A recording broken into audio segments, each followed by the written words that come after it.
¿Cómo están? Muy buenas noches, bienvenidos y bienvenidas a Democracia Hoy. Un esfuerzo que está haciendo IDEA Internacional para, a través de las redes sociales, a través del mundo digital, poder llevar de alguna manera los temas que tienen que ver con el debate político y la reforma electoral. Eso es básicamente lo que queremos. Y para ello, cada programa tenemos a especialistas, no solo de IDEA Internacional, sino a invitados que nos ayudan a entender muchos de los temas que vamos a tocar en cada programa. Hoy vamos a tocar varios. Y es que la Comisión de Constitución del Congreso de la República, en su trabajo de mirar la reforma electoral, la reforma política, invitó a Kevin Casas y a Delia Ferreira. Kevin Casas es secretario general de IDEA Internacional, se lo voy a presentar en un instante. Y Delia Ferreira es presidenta de Transparency International, que también tiene un gran manejo de los temas electorales y de los temas políticos. ¿Quién nos va a acompañar para hacer un análisis, para mirar de cerca las cosas que cada uno nos va a contar esta noche? Luis Egusquiza, a quien ya hemos invitado antes y es un gusto tenerlo en el programa. Lucho, ¿cómo estás? Bienvenido. Muy bien, muchas gracias por la invitación. Un gusto estar aquí. Bueno, Lucho es abogado por la Católica, tiene estudios de posgrado en ciencia política por la misma universidad, y bueno, es oficial del programa de IDEA Internacional.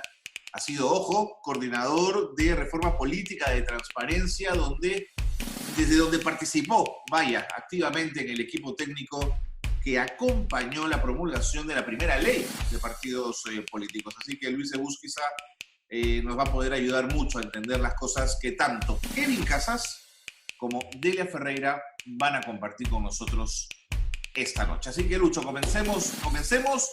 Vamos a ir proponiendo algunas de las cosas que ambos dijeron y luego te voy a pedir que por favor hagas un análisis y nos des tu mirada de cada uno de esos temas. ¿De acuerdo? De acuerdo. Bien, Kevin Casas tiene más de 25 años de experiencia en gobernabilidad democrática. Investigador, analista, educador, consultor, funcionario público, miembro principal de Diálogo Interamericano. Y una de las cosas que dijo en la comisión sobre el tema de la franja electoral, Lucho, fue que los sistemas de franja publicitaria electoral, como típicamente se le llama, ¿no es cierto?, ya en América Latina son una tendencia. Esto fue lo que dijo Kevin Casas ante la Comisión del Congreso de la República. Vamos a escuchar. Quisiera dedicar algunas reflexiones a cada uno de los temas definidos como prioritarios por esta comisión. El primero de ellos es el tema de la publicidad subsidiada por el Estado. La adopción de los sistemas de franjas publicitarias electorales, como típicamente se les llama, a estas alturas es una tendencia en América Latina. Esto es un sistema que en diferentes versiones, con diferentes detalles, algunos sistemas más restrictivos que otros en términos de la posibilidad de que los partidos compren publicidad. Pero los sistemas de franja subsidiada por el Estado han existido desde hace mucho tiempo en Brasil, en Chile y en México. En México desde el año 2006. Y luego han sido adoptados por otros países, por Ecuador, Guatemala y ahora Perú. Y eso yo tengo la impresión de que se va a seguir extendiendo. Muy bien, eso fue lo que dijo entonces Kevin Casas. Lucho, tus primeras aproximaciones, tu primera mirada a este tema en concreto. Yo creo que es muy oportuno que el Congreso empiece a discutir el tema de la reforma de financiamiento. Es una reforma urgente y tenemos poco tiempo, estamos contra el reloj. En septiembre, a finales de septiembre tendríamos que haber resuelto cómo va a ser el financiamiento político y sobre todo este tema de la franja.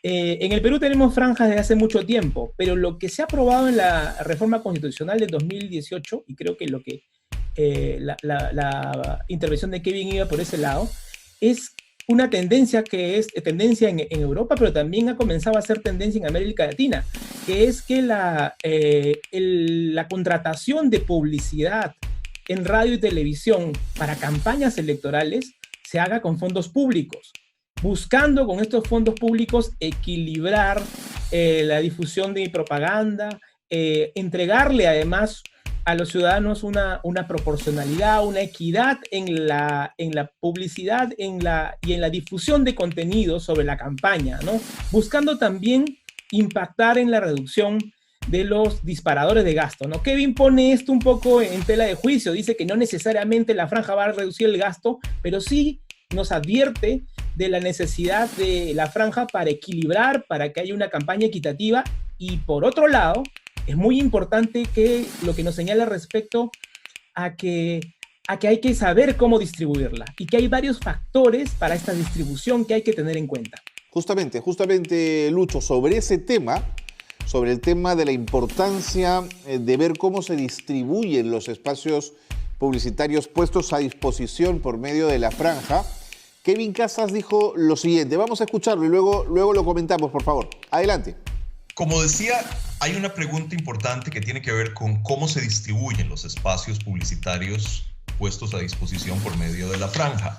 Y ahí yo creo que a esto se aplica la misma regla que se aplica a los subsidios electorales en general. Yo, en términos generales, me parece que una regla de distribución que combine un principio de igualdad absoluta entre los contendores más una regla de proporcionalidad de acuerdo con el resultado electoral anterior o con el número de escaños que tengan en el Congreso, es adecuada. O sea, se distribuye una parte de los espacios publicitarios, y ojo, esto se hace en algunos países, se distribuye, entre ellos México, se distribuye una parte de los espacios publicitarios por igual entre todos los contendores que tienen acceso a esos espacios publicitarios, y otra parte de acuerdo con algún principio de proporcionalidad ligado a los resultados electorales o a la representación en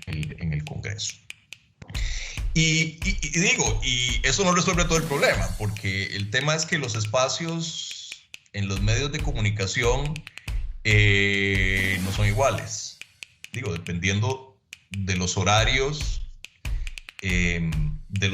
a los que a uno lo pongan en una televisión, en una estación de televisión, puede tener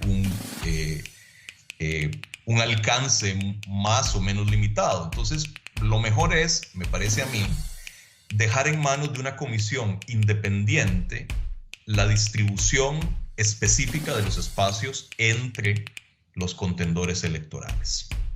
O sea, con algún sistema que garantice la independencia de quienes definen la distribución de esos espacios disponibles. Eso fue entonces lo que Kevin Casas dijo. Lucho, por favor, continúa. Mira, creo que es bastante acertado el tema de no podemos establecer una receta. Cada ordenamiento va a tener que, analizando las peculiaridades de cada campaña y de cada proceso electoral, establecer cuáles son los criterios. Nuestra Constitución, por la reforma del 2018, nos dice que ese reparto se tiene que hacer a través de dos criterios, de un criterio de proporcionalidad y un criterio de equidad. Entonces hay que encontrar la fórmula. La Comisión ha propuesto una fórmula 70 equitativa, 30% de manera proporcional, buscando esta equidad que señala Kevin. Pero también se propone, desde lo que se puede hacer desde el Congreso, que se pueda designar a una comisión o a la misma OMPE para que decida cuáles son estos criterios o cómo es que se reparte la franja. Nosotros desde IDEA planteamos desde hace mucho tiempo que es necesario sentar a la mesa aquí a todos los que tienen que ver con este asunto. Tienen que ver televisoras, tienen que ver las radios, tienen que ver los que conocen de publicidad, las agencias también publicitarias, para saber cuáles son los elementos que hacen que la franja pueda sustituir la campaña tal y como la hemos conocido hasta ahora. Esto es muy, muy importante, porque a partir del 21 no vamos a tener la típica campaña que hemos tenido en la que los partidos compraban la publicidad, sino que vamos a tener una campaña en la que el Estado compra la publicidad, y hay que encontrar la forma en la que esa publicidad comprada por el Estado sustituya de manera adecuada la publicidad contratada por los privados. De acuerdo, ¿Okay? De acuerdo. Ahora, el tema de la franja electoral es uno, pero el tema del financiamiento privado fue otro de los temas a los que aludió Kevin Casas en esta presentación ante la Comisión de Constitución. Y él dijo que el financiamiento privado es una parte legítima del financiamiento político, pero evidentemente hay que regularlo. Yo creo que en eso estamos de acuerdo todos, pero vamos a escuchar lo que dijo Kevin Casas al respecto porque es bien interesante. Adelante. El segundo tema del financiamiento privado. Bueno, el financiamiento privado es una parte legítima del financiamiento político, pero evidentemente hay que regularlo. Y hay diferentes maneras de regularlo. Y aquí, para hacer corta una historia larga, uno puede regular el financiamiento privado por la vía de poner topes a ciertas fuentes de financiamiento privado, por la vía de hacerlo transparente, sin poner topes, o ambas cosas, combinando topes con obligaciones de hacerlo transparente. El tema es que en cualquiera de esos dos casos, sobre todo en el caso en que se introducen topes a ciertas fuentes de financiamiento electoral, como las donaciones de empresas, por ejemplo, o las donaciones privadas en general, para que una norma de ese tipo funcione necesita un mínimo de capacidad de la autoridad reguladora. Y eso no en todos los casos existe. Y aquí, de nuevo, volvemos al tema del voto preferencial. Si ustedes introducen topes a las donaciones privadas en un sistema en el que hay una enorme cantidad de candidatos individualmente compitiendo por los escaños, el control de esa norma por parte de la autoridad reguladora se vuelve virtualmente imposible. Ahí estaba justamente, dice, hay que regularlo, pero hay que regularlo de maneras diferentes. En el Perú llevamos buen tiempo, Lucho, discutiendo el tema de la regulación de los fondos.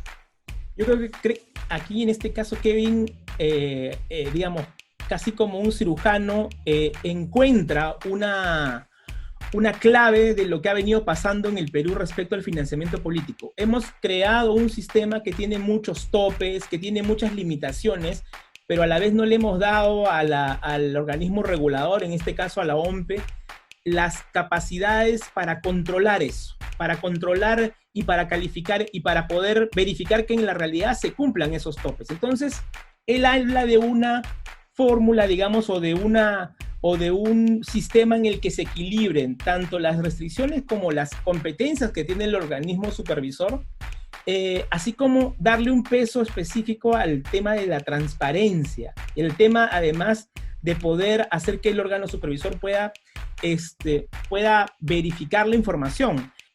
Otro de los temas que toca Kevin tiene que ver con que el control no necesariamente tiene que ser sobre todas las declaraciones y sobre todos los aportes, sino que puede ser un control aleatorio. Lo importante no es que el organismo supervisor, digamos, cubra todos los casos, sino que no se les escapen los casos más notorios, los casos más graves, y que exista, digamos, por parte de los partidos o candidatos que quieran burlar la ley, la idea de que los van a descubrir o les incrementen el costo de engañar al sistema o de mentirle a los electores, en realidad, al final, con financiamiento que no declaran. De acuerdo. Vamos entonces a meternos al tema de sanciones, y Casas señala la necesaria supervisión de fondos y las sanciones, ¿no es cierto? Dice, toda regulación puede ser buena, pero es tan efectiva como lo sean los recursos para hacerla aplicable. Vamos a escuchar lo que es bien interesante. Adelante. El tercer tema, que es la supervisión de fondos y las sanciones. Toda regulación es tan buena y tan efectiva como lo sean los recursos para hacerla aplicar. Y aquí es crucial que si se hace una reforma del financiamiento, la regulación del financiamiento, se le den recursos financieros, humanos y legales al órgano supervisor. Y créanme que hay un montón de ejemplos en los que esto no ha sido el caso. Entonces, eso es adoptar una reforma en el papel y condenarla al fracaso, lo que no hace sino aumentar el cinismo prevaleciente. Hay cosas concretas que se pueden y posiblemente se deben hacer. Ahí estaba Lucho, y además lo que dice es que es crucial la reforma de la regulación del financiamiento. Nuevamente aquí estamos analizando un tema que es muy, digamos, endeble en nuestra legislación, que es, como les señalaba, que habíamos generado competencias, posibilidades e incluso algunas sanciones, y sin embargo la Oficina Nacional de Procesos Electorales tiene pocas competencias para aplicarlas. Entonces, tenemos multas, solo multas, y lo que Kevin sugiere es que tengamos un sistema combinado en el que podamos tener multas, para los casos más leves, ir graduando sanciones que pueden pasar inclusive por quitar el financiamiento público, e ir graduando a sanciones que tienen que ver también con sanciones más políticas, hasta llegar a la sanción penal. Pero esto necesita un diseño, no puede, digamos, nacer de la noche a la mañana. Hay que trabajar el diseño y cómo se gradúa, cómo también generamos en los partidos no necesariamente solo sanciones, sino también incentivos de cumplimiento. Por ejemplo, no se puede aplicar pues una multa inmensa a un partido que se le pasa un día la rendición de cuentas. Tendría que haber una gradualidad, como hacemos, por ejemplo, en el sistema tributario. Cuando se nos pasa una rendición o una presentación, tenemos la posibilidad de, digamos, subsanar pronto el error o la omisión, recibir una sanción menor o que se nos reduzca una multa. Entonces eso puede hacer que el sistema sea más gradual, más enfocado en lo que queremos. O sea, me parece que aquí es clave que, además en alguna de las publicaciones de Kevin lo dice, esto es como la leche materna, el financiamiento político es como la leche materna, pero puede llegar a ser un veneno. Y por lo tanto tenemos que graduar, no podemos cortarlo porque matamos, digamos, el sistema, pero tampoco podemos abrirlo por completo porque lo podemos envenenar. Claro, claro. Ahora, justamente sobre esta autoridad electoral encargada de revisar el cumplimiento de las normas de financiamiento político, Kevin Casas utilizó un ejemplo frente a la Comisión de Australia y de Colombia, dos realidades absolutamente diferentes. Eso fue exactamente lo que dijo al respecto. Vamos a escuchar. La práctica indica, y la lógica francamente indica, que lo mejor que una autoridad electoral encargada de revisar el cumplimiento de las normas de regulación del financiamiento político puede hacer es adoptar el principio de aleatoriedad, como la administración tributaria. Hace muchísimos años tuve una conversación con el presidente de la Autoridad Electoral de Australia, ¿verdad? Que es un país enorme, ¿verdad? Federal, toda la cosa. El tipo se encargaba de darle seguimiento al tema del financiamiento político con un equipo de entre 8 y 10 personas. ¿Por qué? Porque lo que hacían era controlar aleatoriamente los registros que sobre este tema tenían los partidos. Porque lo mismo que la administración tributaria, el tema no es detectar cada transgresión. El tema es aumentar el riesgo de que si uno incurre en una transgresión, la autoridad lo pueda detectar. Las aplicaciones electrónicas digitales son un instrumento que claramente ayuda a la rendición de cuentas a los actores políticos. Aquí un ejemplo que viene a la mente muy pertinente es el caso de Cuentas Claras en Colombia, que es una aplicación digital que diseñó con ayuda internacional, diseñó el capítulo local de Transparencia Internacional. Ahí estaba. Lucho, me pareció muy interesante en esa parte cuando además, a lo que tú ya has señalado, cuando Kevin Casas insiste en el tema de la tecnología y un diseño digital que permita el acompañamiento y el seguimiento. Esto es muy importante porque hace también algún tiempo, desde IDEA Internacional, IDEA y la sección de Perú, ¿no? Insistimos en que tenemos que ir a un sistema en línea y en tiempo real de rendición de cuentas. Esto ha sido una herramienta muy útil en el mundo, ¿no? Para poder tener un sistema o poder tener un entorno que le permita al partido cumplir fácilmente con las reglas, pero a la vez, no solamente en eso nos asistiría ahora la tecnología, sino que la posibilidad, por ejemplo, de que determinados montos que se puedan bancarizar puedan ser rastreables. Uno pueda darse cuenta, porque entran al sistema bancario, a dónde terminan y digamos, de dónde vienen y en dónde terminan. Eso es muy importante y la tecnología nos puede ayudar a que no se nos vayan a escapar operaciones que pueden ser dudosas o sospechosas. Sin duda, sin duda. Ahora, sobre los sistemas de sanciones y en relación a la gradualidad, para él, esto de la gradualidad era importante por la necesidad de que sea un sistema de sanciones creíble. Esto fue justamente lo que dijo al respecto. Sobre los sistemas de sanciones, mire, yo aquí lo único que diría es que lo que es crucial en materia sancionatoria es que el sistema de sanciones que se adopte, que tiene que haber uno, porque si no, la legislación está pintada en la pared, que sea gradual y sea creíble, que tenga una variedad de sanciones, un abanico de sanciones que va desde las multas hasta la retención del financiamiento público en caso de transgresiones más graves, que incluya sanciones penales para transgresiones muy serias y que incluya sanciones políticas. Esto es, las normas que existen en algunos países mediante las cuales si alguien que resulta electo lo hace como resultado de una campaña en la que vulneró de manera grosera la normativa del financiamiento, de regulación del financiamiento político, puede perder su curul. Y ahí estaba justamente, ¿no? Que tenga una variedad de sanciones, dice él.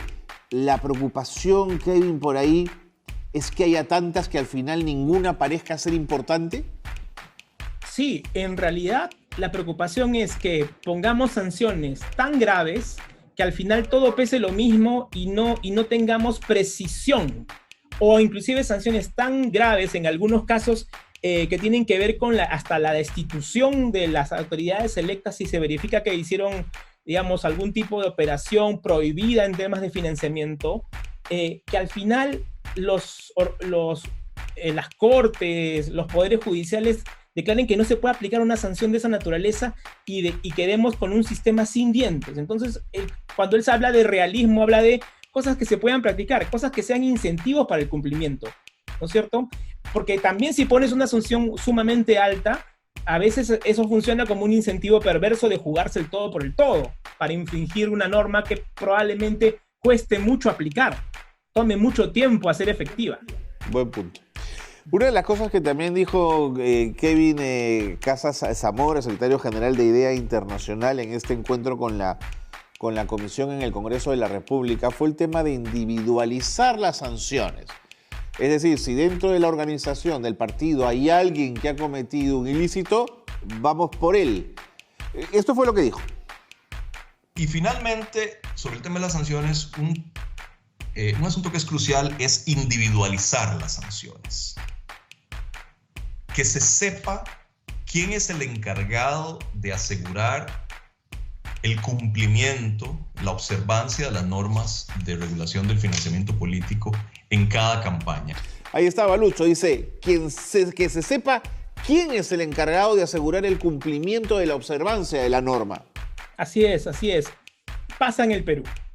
En el Perú tenemos un sistema en el que las sanciones no están individualizadas, salvo en el caso del financiamiento que hacen los partidos o los candidatos en regiones o en elecciones congresales.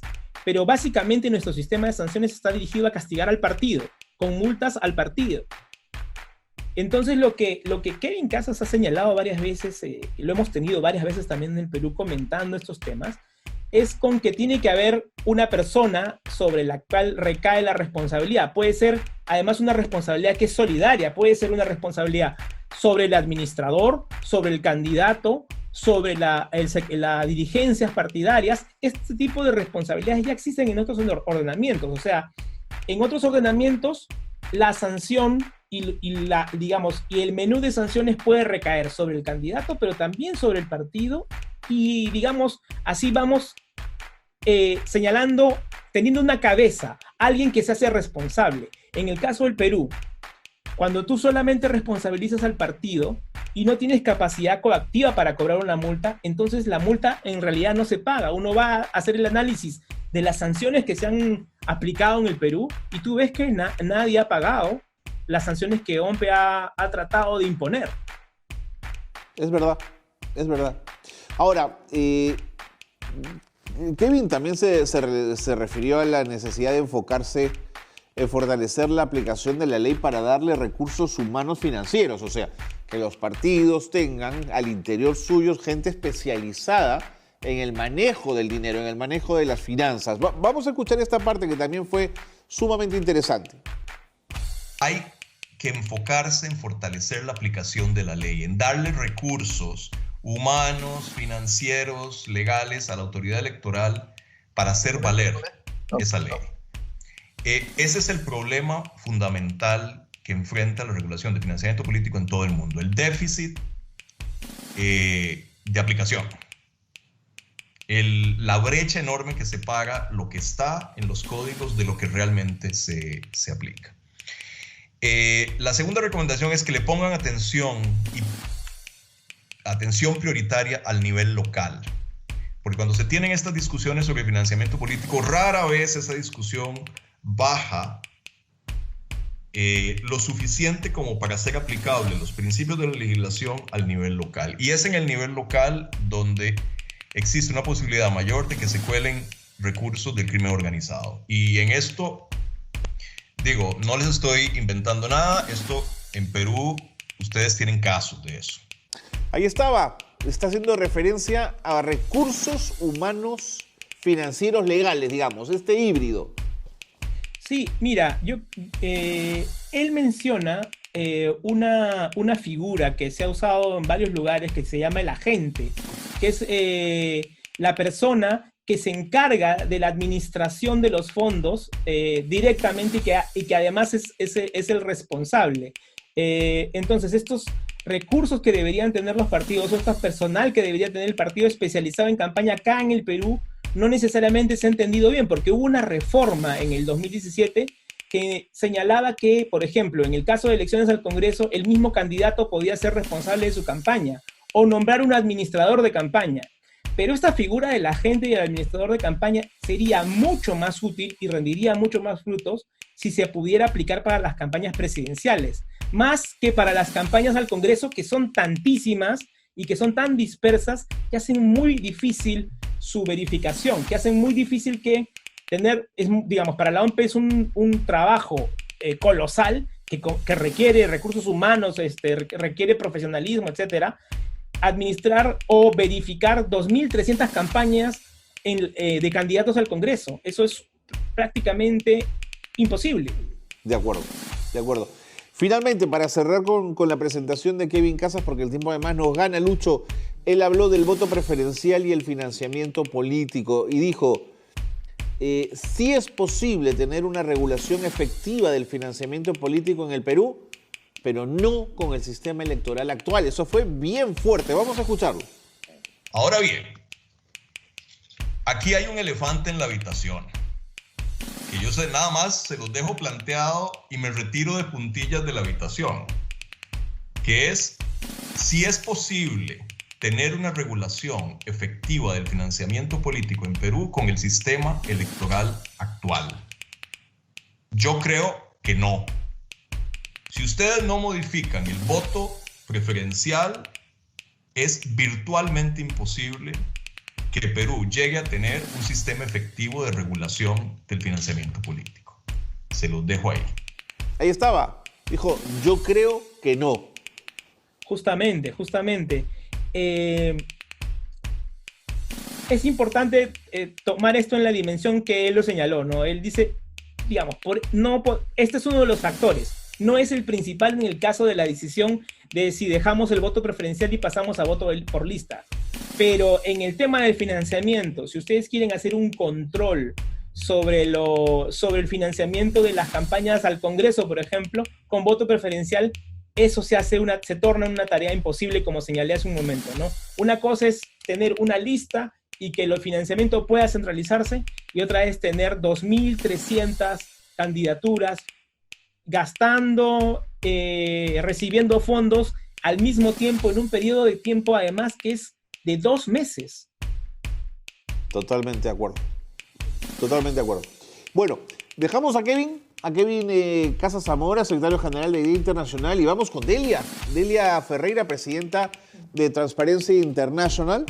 Bueno, doctora en Derecho, ¿no es cierto? Muy conocida en estos temas, hizo estudio de grado en la Universidad de Córdoba, es miembro de la Individual de Transparencia Internacional, Berlín, en fin, una serie de cargos ligados a reforma política y reforma electoral.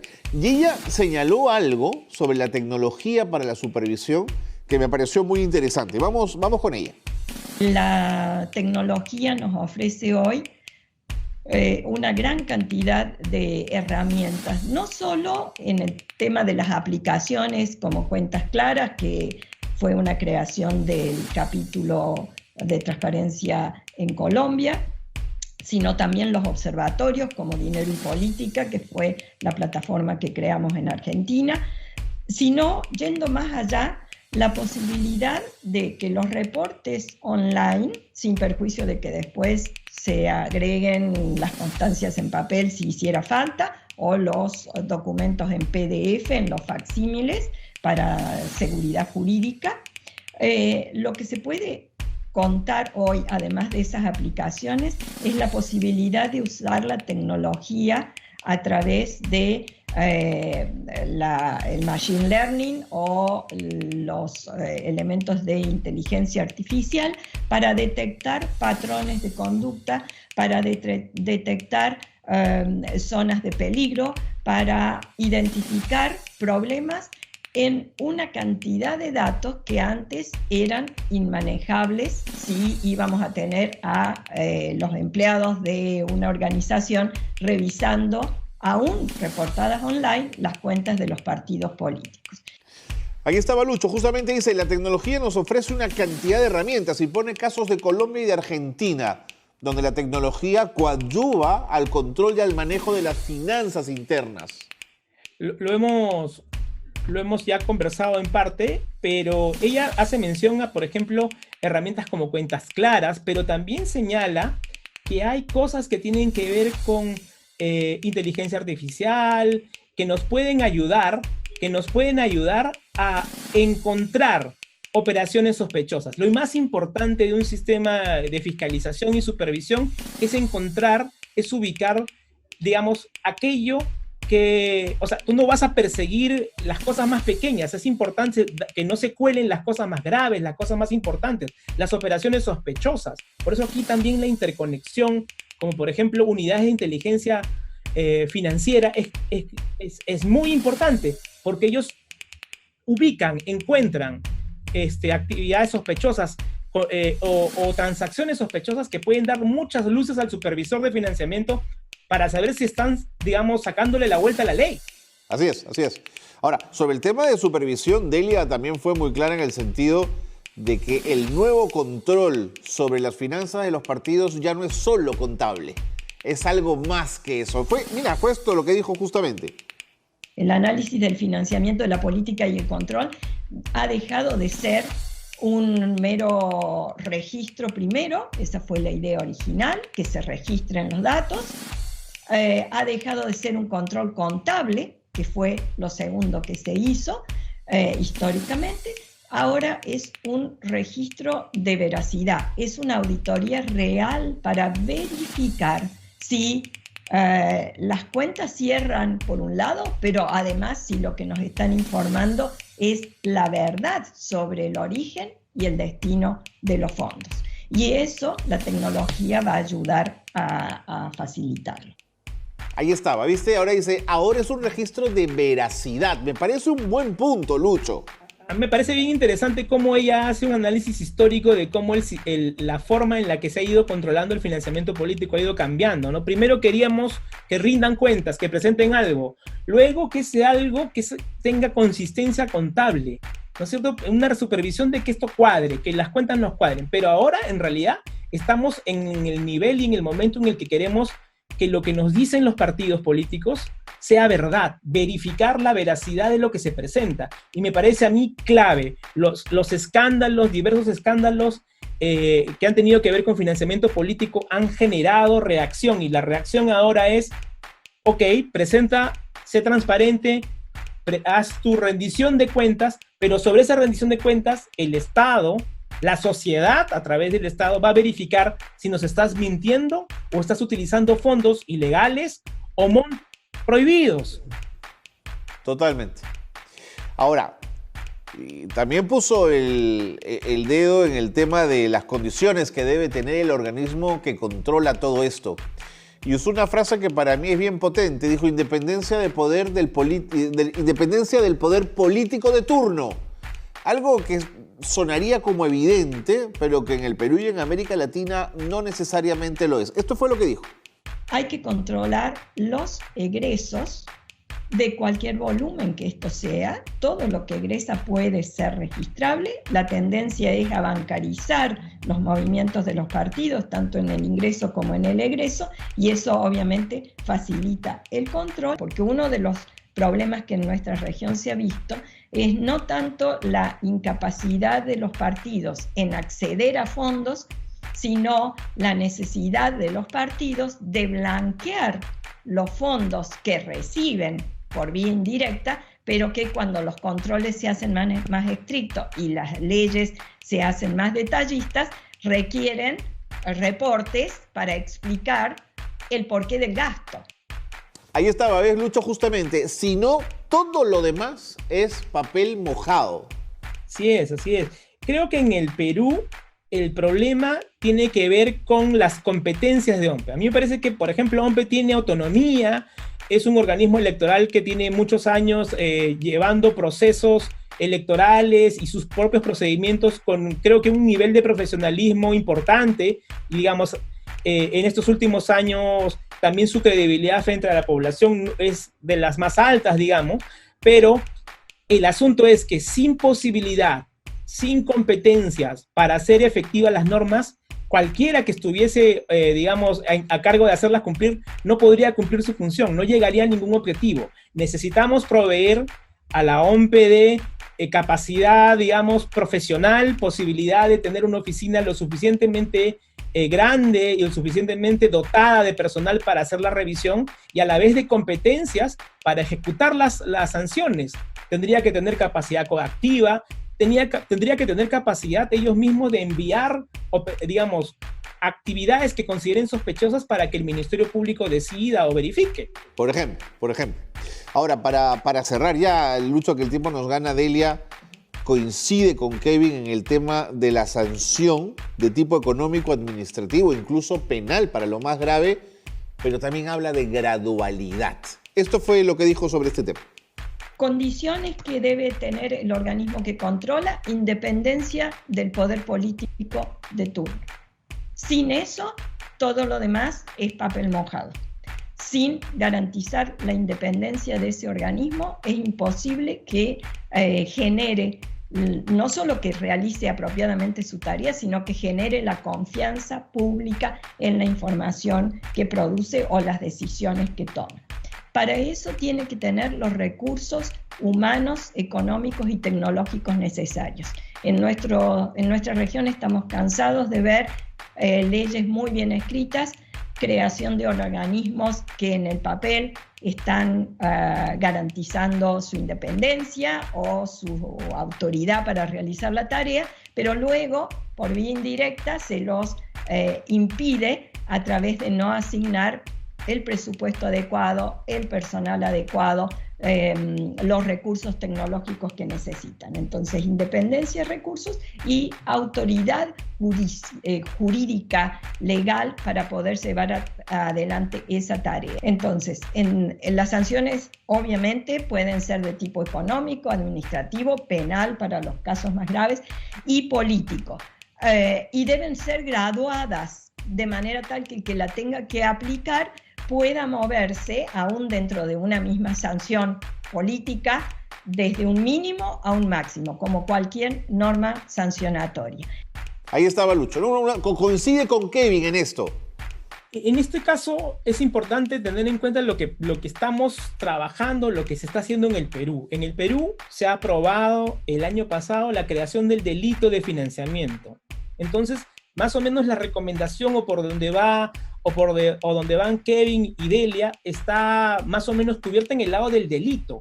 Sin embargo, estamos en plena discusión y estamos en pleno momento de ver qué tipo de sanciones administrativas y políticas se aplican. Y eso todavía no es un asunto que sea resuelto ni que haya desde mi perspectiva, haya los suficientes proyectos de ley como para trabajar un dictamen en la Comisión de Constitución.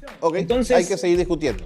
Hay que seguir discutiendo, pero ojo, tenemos hasta fines de septiembre. Si no aprobamos algo a fines de septiembre, falta poquísimo, en términos legislativos es poquísimo, vamos a llegar a la siguiente elección con las mismas reglas que han demostrado ser inefectivas en procesos anteriores. De acuerdo. Lucho, ese cierre creo que es magnífico para un programa como el de hoy, donde hemos mirado el aporte de estos dos expertos internacionales que nos han puesto sobre la mesa los temas y que hemos podido compartir contigo. Muchísimas gracias por haber estado en Democracia Hoy. A ti, gracias por la invitación. Luis Egusquiza, ahí estaba con nosotros, oficial de programas de Idea Internacional, ha estado con nosotros analizando la presencia de Kevin Casas y Delia Ferreira en la Comisión de Constitución del Congreso, que ve todo el tema de reforma política con ellos. Vamos a volver seguramente en otro momento también en este programa. Gracias por habernos acompañado. Gracias por estar en Democracia Hoy.